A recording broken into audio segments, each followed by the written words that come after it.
మొత్తం అందరిది కలిసి 65, అందరి పేర్ల మీద 65. ఏమైంది, వాళ్ళు బ్యాంకులు లూటింగ్ చేసి ఒకడేమో వెళ్ళిపోయిండు, ఏడున్న స్టాఫ్ అంతా తలా ఇంత పంచుతున్నారు. లేవంట, అకౌంట్లో లేవంట. డిపాజిట్లు మీ కాళ్ళు లేవంటారు, బాండ్లే మా కాడనే ఉన్నాయి. ఇప్పుడుండే స్టాఫ్ మొత్తం మేనేజర్లు మొత్తం మా ఇంటికి రాలా, అట్టాటి ఏం చేయాల. మేము ఇక్కడికి వచ్చా డిపాజిట్ చేసినాం. వాళ్ళే ఇచ్చింది బాండు, వాళ్ళే ఒరిజినల్ అని చెప్పారు. వాళ్ళే బాండ్ ఇచ్చిన వాళ్ళు మళ్ళీ 2 సార్లు అంత లెక్క చూపించాను, అవి ఒరిజినల్ అన్నారు. ఇవాళ డబ్బులు లేవు, ఎవడో ఒకడు పారిపోయిండు, వాడి మీద పేరు మీద పెట్టి వీళ్ళందరూ నాటకం ఆడుతున్నారు. నరేష్ బ్యాంక్ మేనేజరే పారిపోయిండు, వాడి మీద పెట్టిండు, వీళ్ళందరూ పంచుకున్నారు.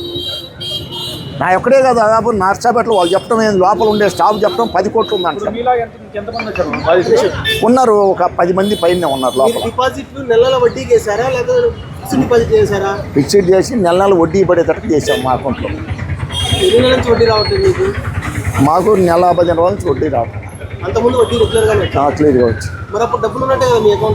ఉన్నట్టు ఇప్పుడు లేవంటాం. అదిగో గోల్ చేస్తే పోలీసు వాళ్ళు చేసుకొచ్చి బయటికి నెట్టిస్తారు. అడిగిన వాళ్ళు అందరినీ నెట్టేస్తారు. ఏం సమాధానం చెప్పలే. మేము బ్యాంక్ అకౌంట్ నుంచి రాలా, ఏరే అకౌంట్ నుంచి వస్తుంది. డిపాజిట్ అమౌంట్ కూడా మీకు మీ అకౌంట్ నుంచి రావాలి. మీకు వడ్డీ డబ్బులు